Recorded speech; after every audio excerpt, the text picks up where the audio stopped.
please accept that, and then we'll be fine to go, and then I'll commence. Okay, so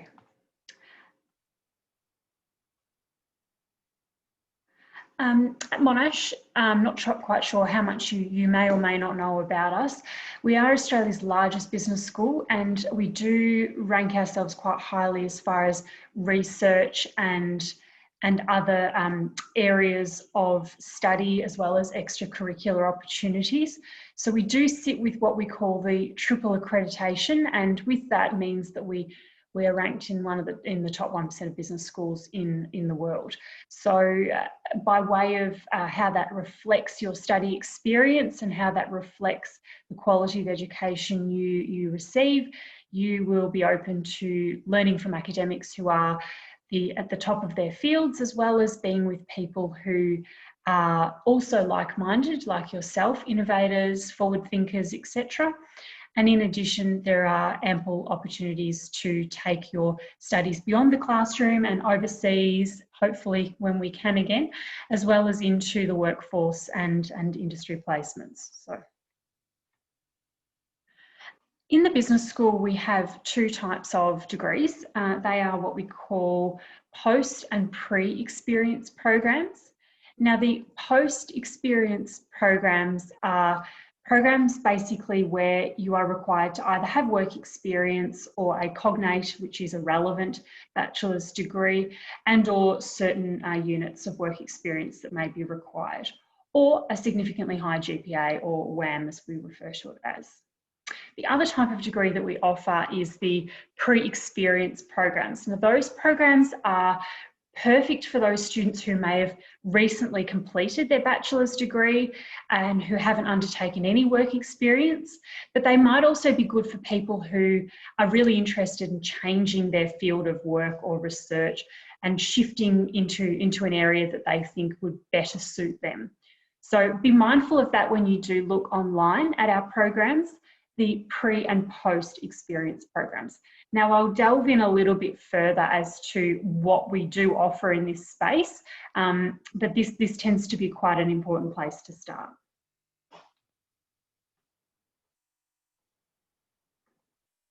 Okay, so as far as our pre-experience degrees are concerned, we do have quite a list available.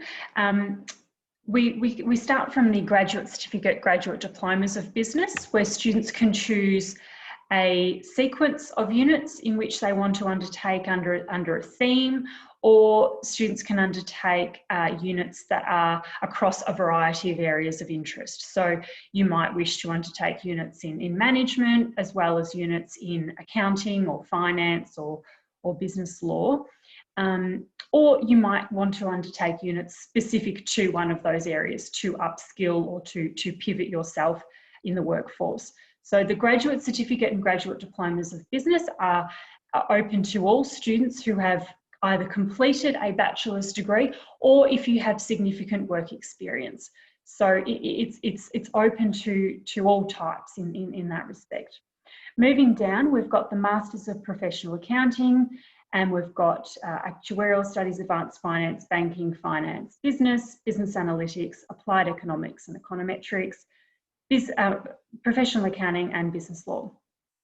The Masters of Actuarial Studies, Advanced Finance and Business Analytics, they're courses that actually require you to have either completed units in that field before or to have a related discipline of study beforehand. So they don't necessarily require work experience, but they do require you to have done something that is deemed a prerequisite for you to then get in. So for example, with the Master of Business Analytics, you are required to have undertaken a statistics unit in your undergraduate degree, and as a result that would satisfy one that satisfies the faculty, and as a result that unit itself would deem you eligible alongside the entry WAM mark that's required. When you look at things like professional accounting, business, banking and finance, those courses don't require you to have undertaken any studies within those areas beforehand, and they teach you from an entry-level component. You can come into the courses with a relevant or cognate experience beforehand, but it isn't required. So you could come from a Bachelor of Arts and look at undertaking a Master of Professional Accounting, for example. That is okay, so long as you meet the WAM or GPA requirement. As far as the post-experience programs are concerned, the following courses satisfy this area: Masters of Accounting, Global Business, Applied Marketing, Management, Project Leadership, Regulation Compliance, the Masters of Business Administration, or the MBA, as well as the Global Executive MBA. These programs here, as I said earlier, they require you to have either work experience or a cognate bachelor's degree, or have undertaken certain requirements as part of pre-entry into the program. So by way of example, the Masters of Accounting requires you to have undertaken accounting units in your bachelor's degree. However, you may not have the professional recognition from that degree, and hence this course would be great for you to be able to get that professional recognition. As far as the Masters of Business Administration and the Global Executive Master of Business Administration, those two programs run in a way that they have quite strict requirements as to what they need and what they like from their applications. So I would encourage you to actually attend the MBA session, which is being held next week, and getting further information if that is something that you are interested in.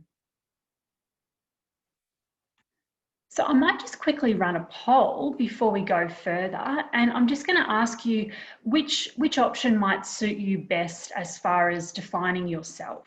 So I'll just quickly launch that, and if you could respond, that would be great.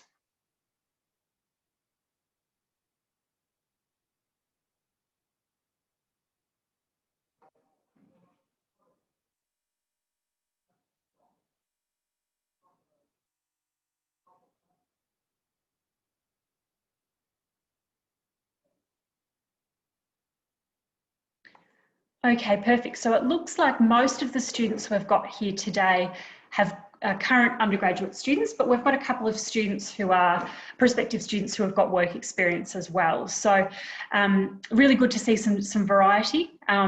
So I'll try and keep it as broad as I can whilst I continue, and we'll go on from there. So another thing that we like to talk about and we like to share with people as far as undertaking postgraduate courses is concerned is the value adds, the extra things that you can do alongside the course or within the course that aren't your natural prescribed learning modules. So we've got opportunities in industry engagement, we've got work integrated learning, and then when we can again, we'll look at things like student exchange and study abroad opportunities.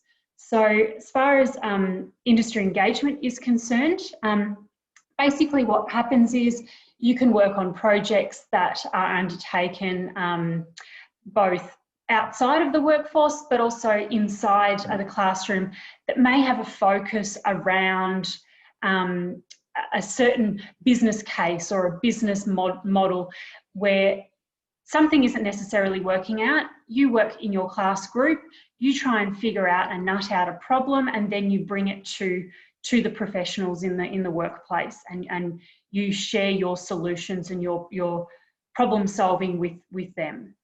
Work integrated learning, so basically where you similar sort of thing, you integrate what you're doing in the classroom with a workplace and a work example. So you might do an internship in with a business, and you might put your accounting knowledge into practice, for example. So these sorts of opportunities are really great to not just use the content that you've been studying, but they're also really good to be able to see what would actually happen if you were to take up a career in this area. In addition to those two opportunities, we've got study abroad and student exchange. So quite a lot of our postgraduate degrees allow students to go overseas, obviously when we can again. The Masters of Global Business, the Masters of Regulation Compliance, and a couple of other programs offer the opportunity to study at UC Berkeley in the Haas School of Business in the Silicon Valley. So you can undertake part of your studies over there, assuming you meet the entry, and that allows you to take up things like entrepreneurship and innovation if you were interested, or continuing on with new themes that you've really enjoyed as part of the first half of your master's program. So there are quite a lot of different things you can do.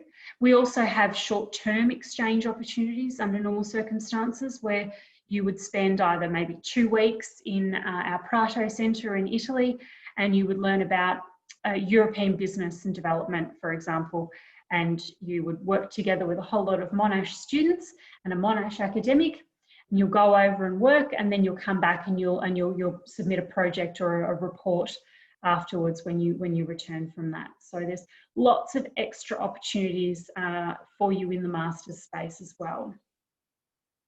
Now I might just quickly do, I have a second poll as well. I might just flick this one out to you all now and just see if I can get a bit more of an indication as to what is the best one to describe you.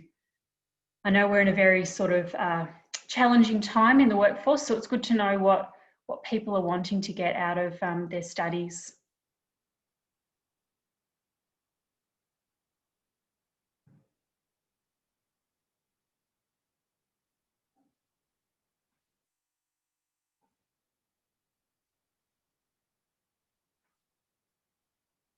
Perfect. So again, a mixture. So people looking for general information as well as upskilling, a bit of a change in career direction. So that's really good.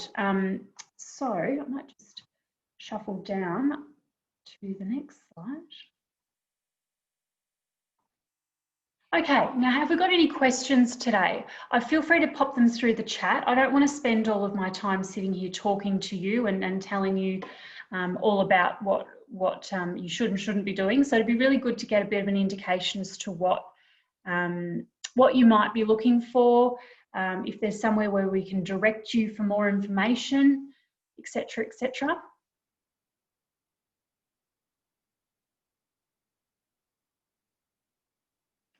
Steph, have we had any questions through the chat?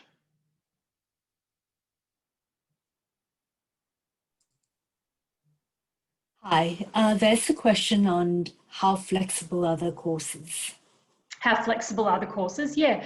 So with all of our programs, you can study them full-time and part-time, with the exception of the MBA and the Global Executive MBA programs.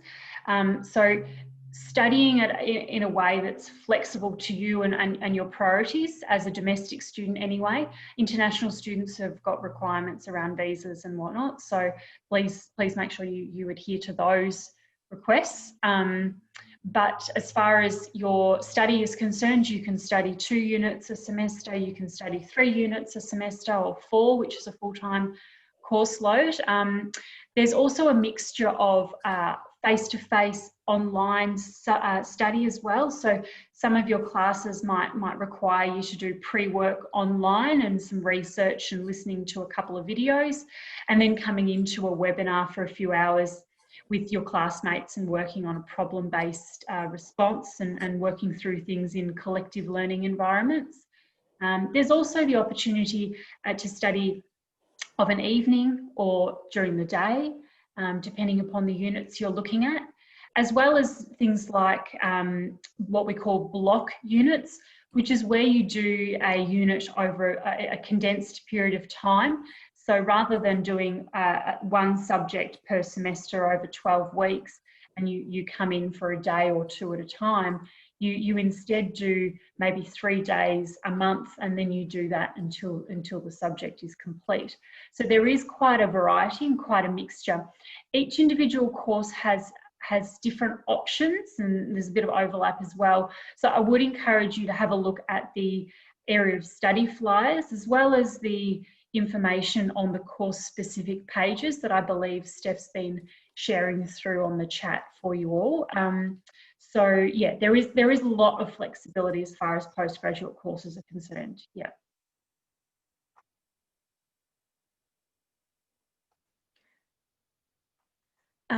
Yep, so we had another question just come through about campuses for courses. So a lot of our courses are based at the Caulfield campus. However, we do have some programs that are offered at Clayton. We also have, at the moment, we have obviously online, but there are some units that are undertaken at the city location as well. So there is a bit of variety. It's probably best to have a look at the program flyer and check to see which campus the course is located at, and then you can have the best understanding as to where you'll be based and how that will fit into your schedule.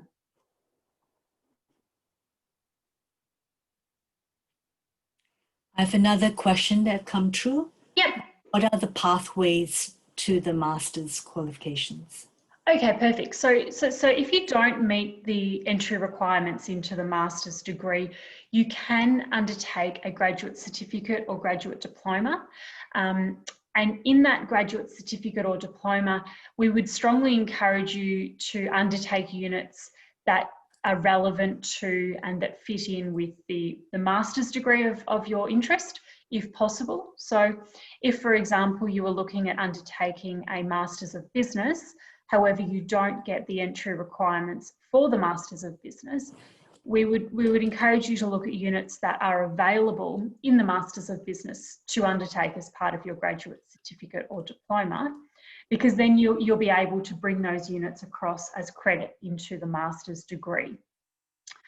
As far as meeting the entry requirements from the graduate certificate or diploma into the master's is concerned, you still need to satisfy the requirements. So even though it's a pathway, you still need to meet the requirements to get into the master's program, if that makes sense.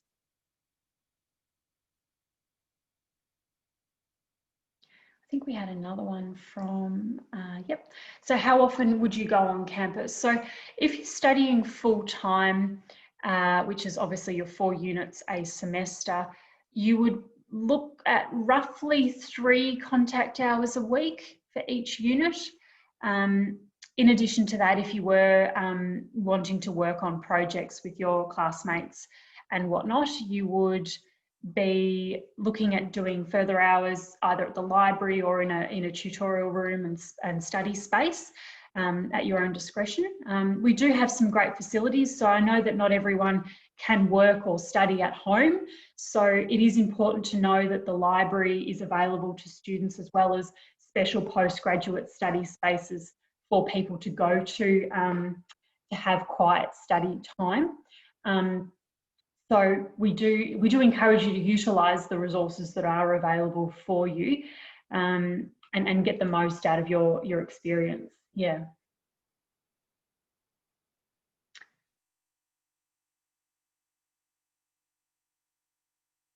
Okay, so I've got a question about can you introduce the Bachelor of Commerce Honours? Oh, would you like me to talk about that, the Bachelor of Commerce Honours? As far as the honour, are you talking about the honours of the Bachelor of Commerce? I'm just a bit confused. Steph, are you able to touch base about that one, just so I know exactly what they're looking for? I think the question was to ask about the Bachelor of Commerce Honours. The course? Yes. So the Bachelor of Commerce is a 3-year undergraduate program. The honours component takes place in your 4th year, and it takes place in a few areas of either curriculum-based research prep as well as a research paper. So you do your 3 years of a commerce degree like you would normally, and then in your 4th year you will specialise in either your major area or your second major area to really bed down and do a research report in one area. So it's a little bit different to the regular Bachelor of Commerce in the sense that it requires you to do research and what we call as part of the honours program. But it's a great pathway should you want to, in particular, go down the research angle and produce something of that note. Yeah.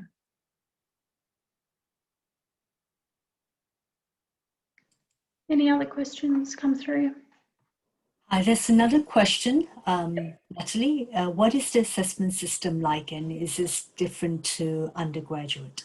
Perfect. So in the master's degrees, you'll often find that a lot of the assessments won't be necessarily like a bachelor's degree. And what I mean by that is a lot of units no longer require exams, and instead they look at doing things like research projects or just general projects, major presentations, essays, etc. And instead it's more about applying your learning into practice. So rather than assessing you on your learning like they do in a bachelor's degree and making sure that you know the principles and the core requirements, a lot of units, especially after you progress from the foundation studies in your master's, a lot of the units require you to do a bit more than that and actually delving into detail and real life cases and coming up with bigger reports and feedback mechanisms to show that you can use what you've learnt in a way that's going to help you in the workforce. So it's not necessarily like a bachelor's degree, but some units, especially in the foundation level, do require you to undertake exams because they do need to make sure that you've learnt the content and you're up to date and you're competent. And that's particularly the case in things like the the Masters of Professional Accounting, for example, where you do need to meet the requirements from CA and CPA, etc. Yeah. Any other questions? I have one more question about the flexibility of the course, whether it allows you to mix or take units from other areas. Oh, yeah, perfect. So you can undertake, as part of your master's degree, electives in other areas. Some courses are a little bit stricter than others though. So again, I would encourage you to familiarise yourself with the course flyer that is available. So, but having said that though, you can undertake units outside of the faculty. For example, if you were doing a Masters of Global Business and you wanted to do maybe a couple of units in a language, then you could go over to the Faculty of Arts and you could undertake a couple of units in a language, for example. Just bear in mind that some other faculties require certain things from you, so you might have to satisfy academic or unit requirements to be eligible to study. So it's always good just to make sure that you meet those before you do so, but yeah. We seem to have one more last question. Yeah, no worries. For the study abroad or internship options, are these built into the courses? And if not, how do they embark on that? Perfect. So some programs will build it into the course. So for example, in the Masters of Global Business, there are specific units available for you to study that mean that you are able to very easily go overseas and participate in either study abroad opportunities or exchange. Other courses, it's more of an elective, so you can undertake this by your choosing. And if that's the case, then similar to those units we were talking about just before, outside of the business school that you could undertake, this would work in the same way, but as an elective unit for a study abroad opportunity or for a student exchange. So when it comes to the students who need to opt in for those things and need to use those electives, we do encourage you to familiarise yourself with what we call the student experience area of the website, as well as the study abroad pages.